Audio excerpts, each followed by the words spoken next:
Hey guys, welcome back to Fantasy Hub. Today's story is one of my favorites. Picture this. I'm sitting in a black van, hands steady as I dismantle my sniper rifle. The job's done clean, efficient, just how I like it. My target won't be making it to his daughter's wedding tomorrow, but that's not my problem. I don't ask questions about the why, just the when and where. My tablet pings. A fucking survey notification. Rate your life satisfaction, anonymous. The irony isn't lost on me.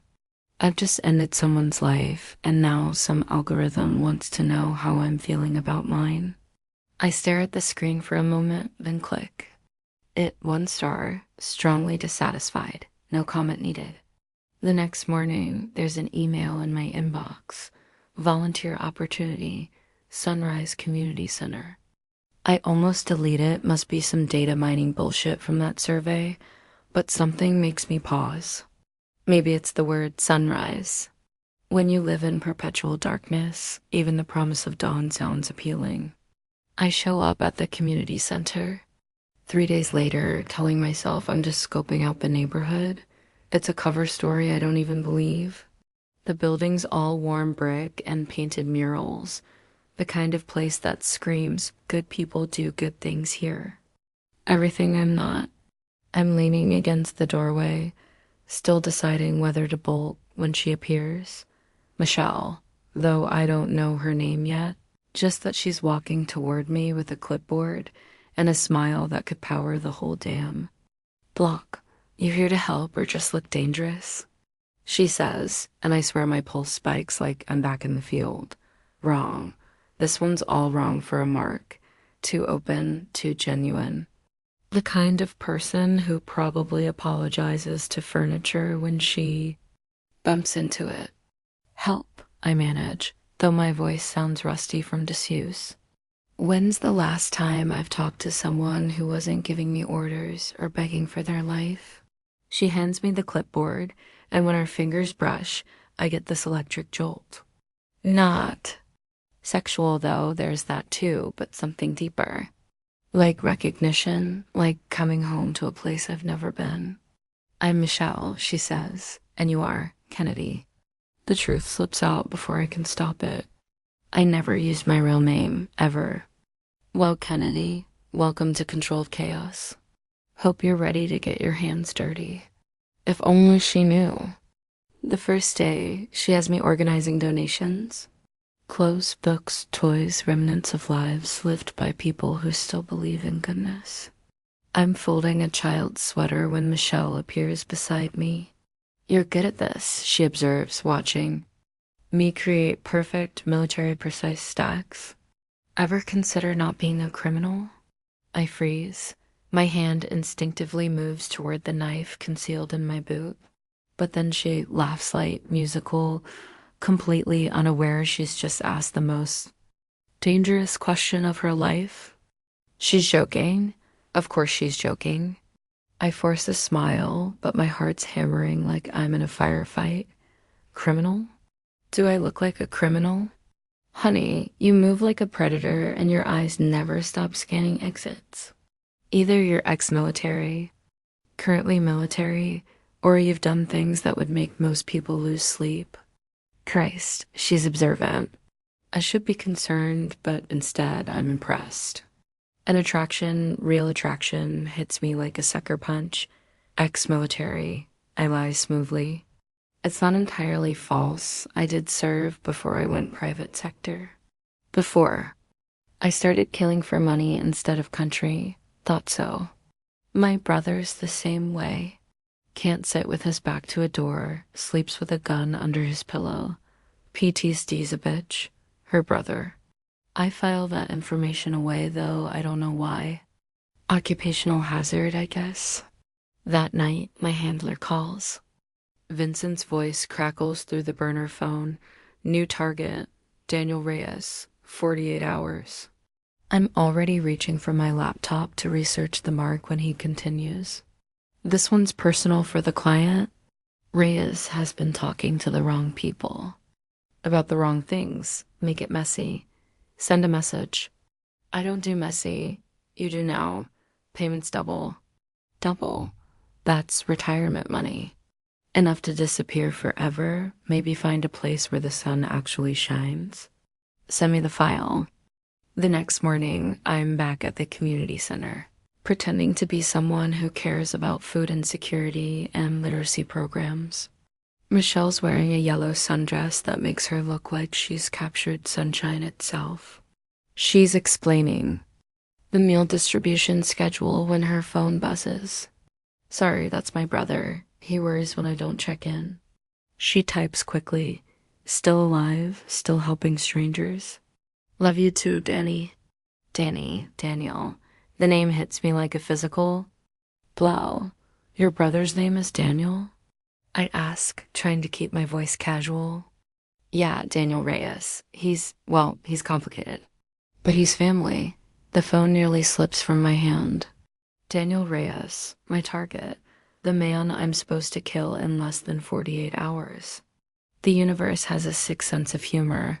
You okay? You look like you've seen a ghost. Just tired, I lie, because what else can I say? That I'm professionally obligated to murder her brother? That I've already started planning the best entry points to his apartment? She touches my arm gentle, concerned. Why don't you go home early today? I can handle the rest. Home, as if I have one of those. I spend the next 12 hours in my sterile safe house, spreading Daniel Reyes' life across my kitchen table. Like a forensic pathologist examining a corpse. Photos, financial records, daily routines. He's a mid-level accountant at a firm that does books for half the criminal organizations in the city. Not exactly a pillar of society, but not a monster either. According to my research, he's been skimming money and threatening to expose his employers unless they meet his demands. Typical white-collar desperation play. The kind that gets people killed. But he's also Michelle's brother. The person she texts every morning. The one who taught her to change a tire and probably walked her down the aisle at her wedding, if she's married. Christ, I don't even know if she's married. I try to rationalize it. He's a criminal. He made his choices. This is just business. But my hands shake as I clean my gun, and for the first time in 10 years, I can't pull the trigger in my mind. I break into Daniel's apartment at 3 a.m., moving through his space like smoke. It's a modest place lived in, comfortable, photos everywhere. Him with friends, him with Michelle at various ages. There's one from last Christmas, Michelle laughing, arms around him, both wearing ridiculous sweaters. Big brother Danny, scrawled on the frame in her handwriting. My phone buzzes, a text from Michelle. Can't sleep. Come over. I cook for cute strangers. I stare at the message, thumb hovering over the keyboard. Every instinct screams at me to ignore it, to complete the job, to disappear back into the shadows. Where I belong. Instead, I find myself typing, on my way. What the hell am I doing? Michelle's apartment is everything mine isn't: warm, cluttered, alive. Books everywhere, plants somehow thriving despite her confession that she kills everything green. Photos of friends and family scattered across surfaces like confetti. Wine, she offers, already pouring 2 glasses of something red and expensive. I don't usually drink. I don't usually invite strangers over for midnight dinners, but here we are. She's made pasta from scratch. Who does that?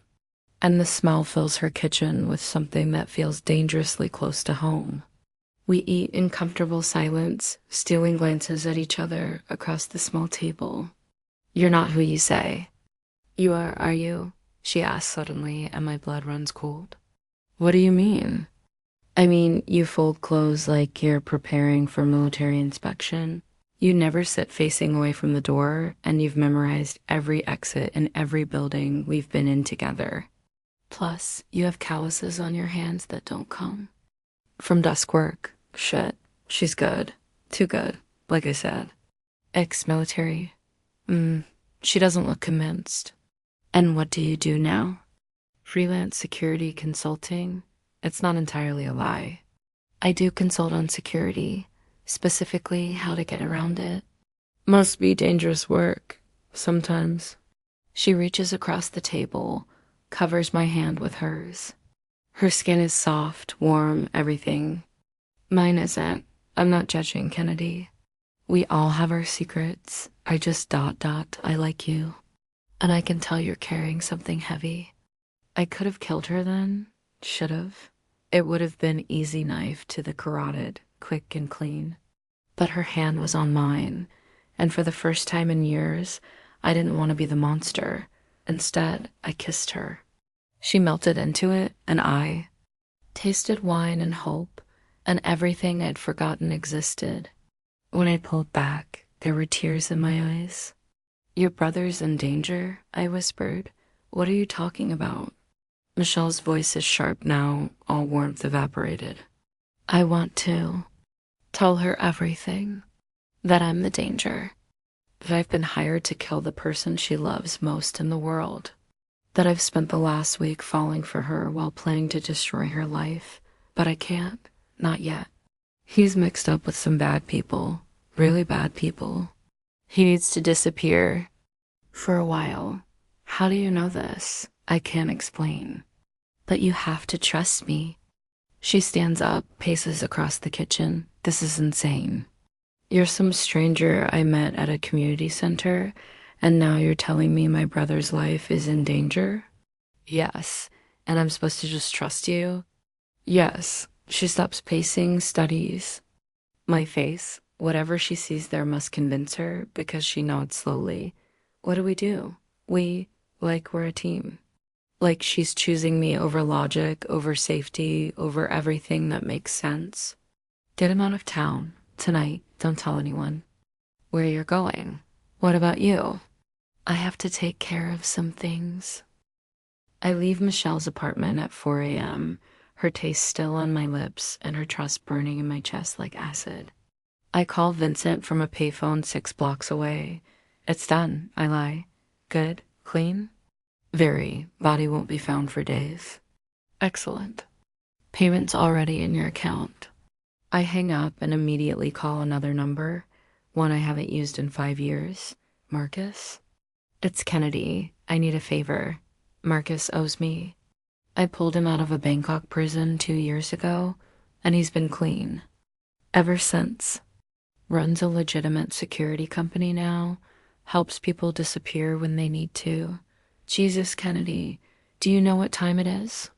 I need you to extract someone tonight, 2 people actually, make them ghosts. This is about that thing you can't finish, isn't it? Marcus knows me too well. We worked together for 3 years before he went straight, maybe. She must be something special. She is. Send me the details, and Kennedy. This makes us even. I should have known Vincent would check. Should have known he'd have someone watching Daniel's apartment, waiting for confirmation. My phone rings at 6 a.m. Vincent's voice is cold. Deadly. Daniel Reyes is very much alive, Kennedy.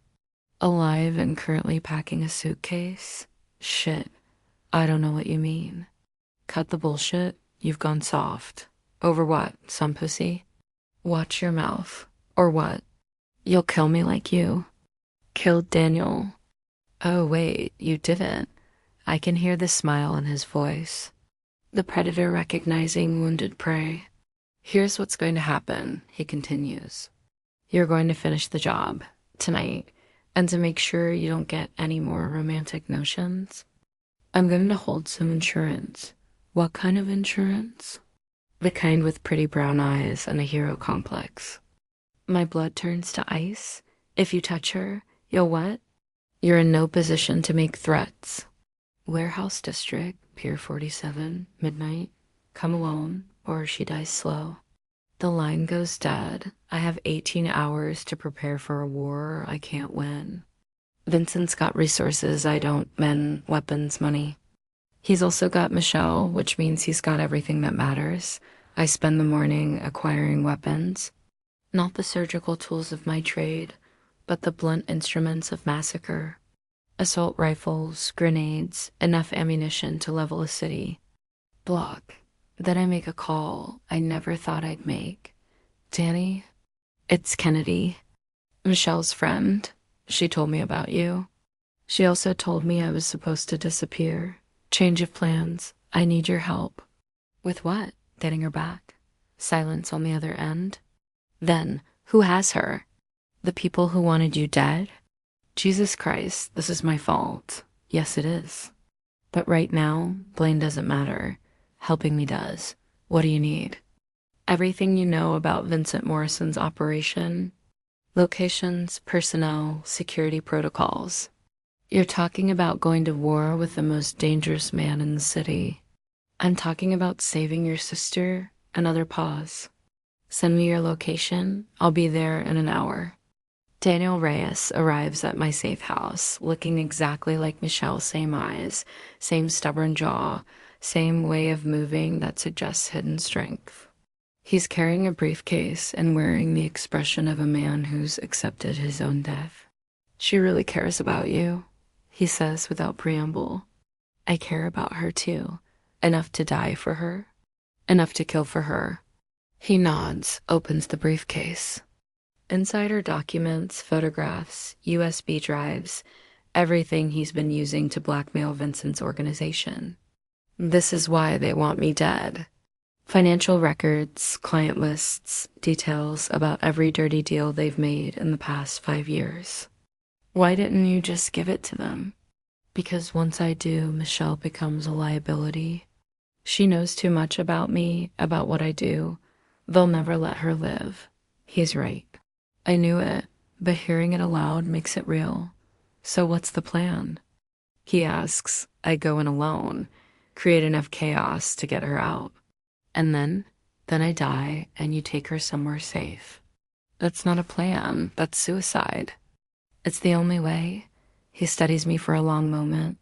You know, I've spent the last 5 years thinking Michelle was too good for this world. Too pure. But maybe what she needs isn't protection from darkness. Maybe she needs someone who understands. Your point? My point is that you're not going in alone. Pier 47 is a monument to urban decay, rusted metal, broken glass. The kind of place where bad things happen to people who ask too many questions. I can see Vincent's men positioned on the catwalks, in the shadows, behind every piece of cover. Daniel's a quarter mile away with a sniper rifle, playing Overwatch. He's a better shot than I expected. Military training, apparently. Another family secret. I walk through the main entrance with my hands empty, knowing I'm being watched through a dozen scopes. Vincent's waiting in the center of the warehouse, standing behind a chair where Michelle sits bound and gagged. She's alive. Scared, but alive. Her eyes find mine across the distance, and I see something there that breaks my heart. Not fear, but disappointment. She knows what I am now. Kennedy. Vincent's voice echoes through the space. Glad you could make it. I was beginning to think. You lost your nerve. Let her go, Vincent. This is between us. Oh, but it's not. You see, you've put me in a very difficult position. I can't have my best contractor going soft. It's bad for business. He pulls out a gun, presses it to Michelle's head. She closes her eyes. So here's what's going to happen. You're going to kill Daniel Reyes right here, right now, and then you're going to kill her. And then we're going to pretend this little romantic interlude never happened. And if I refuse, then I kill her anyway. And you get to live with the knowledge that your conscience cost her life. The thing about Vincent is that he's not creative. He's brutal, efficient, but not creative. He's positioned his men in all the obvious places, set up the obvious scenarios.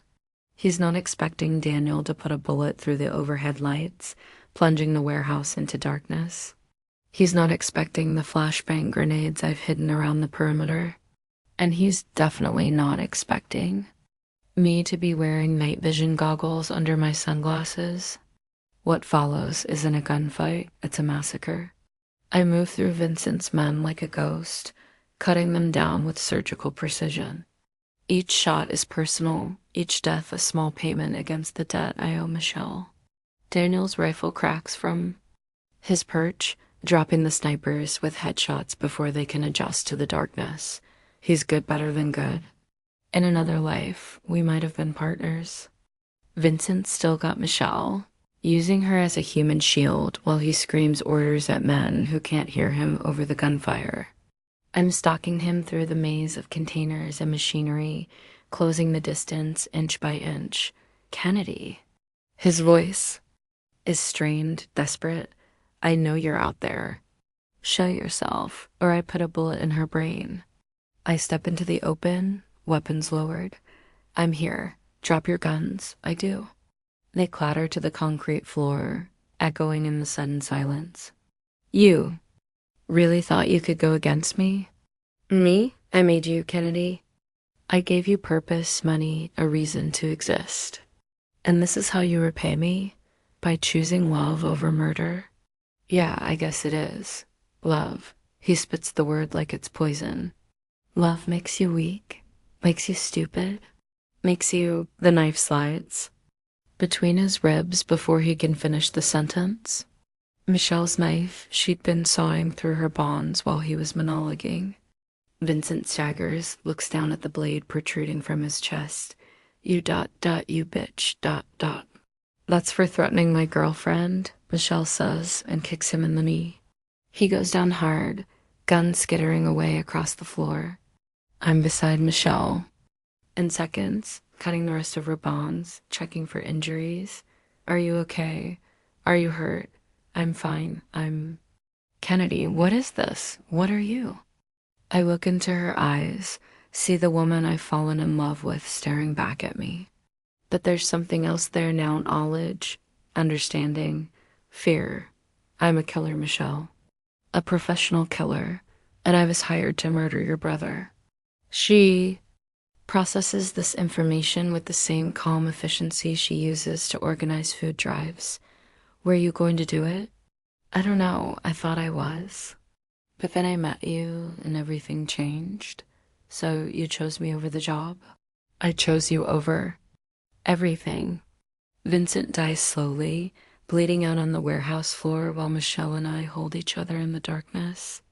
Daniel appears from the shadows, rifle slung over his shoulder, looking like an avenging angel. It's done, he says simply. What happens now? Michelle asks. Now we disappear, I tell her. All of us.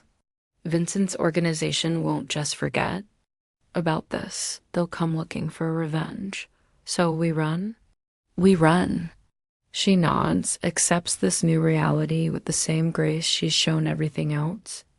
Okay, but I have conditions. Name them. No more killing. Whatever you were, whoever you were, that's over now. Michelle, no.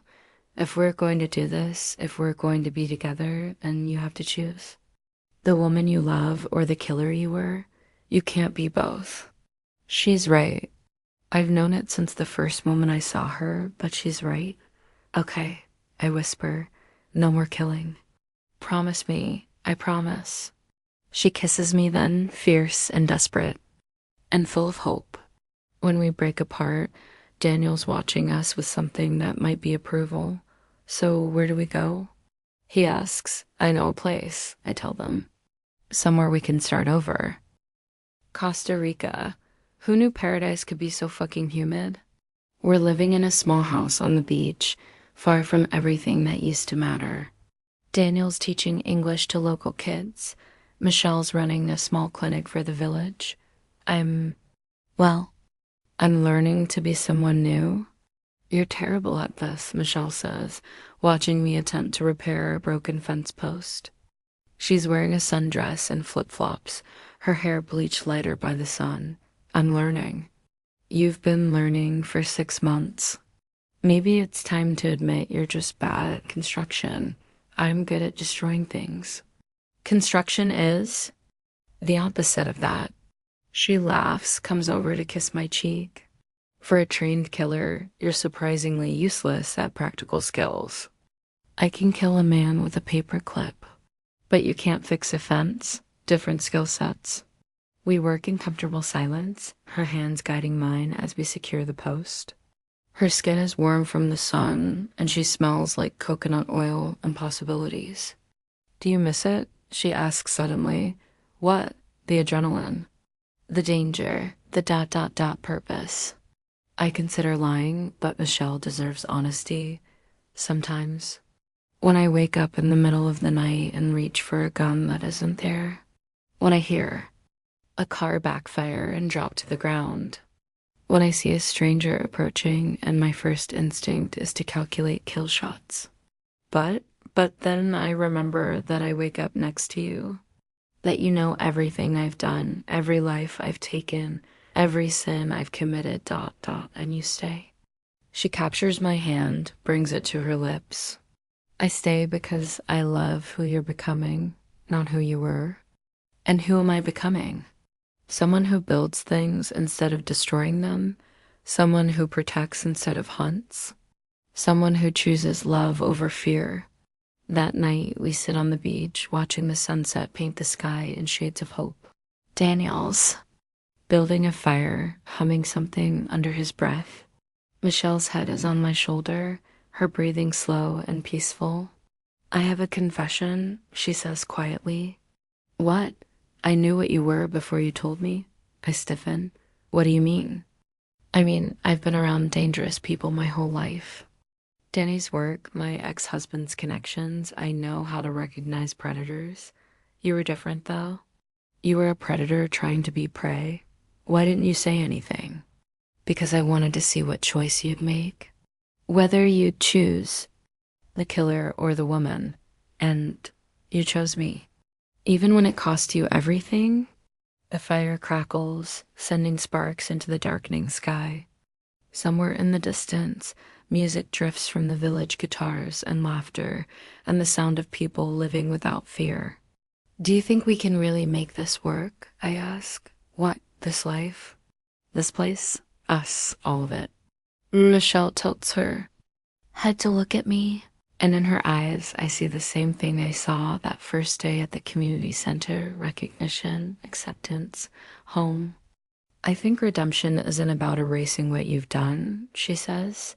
It's about choosing to do better every day for the rest of your life.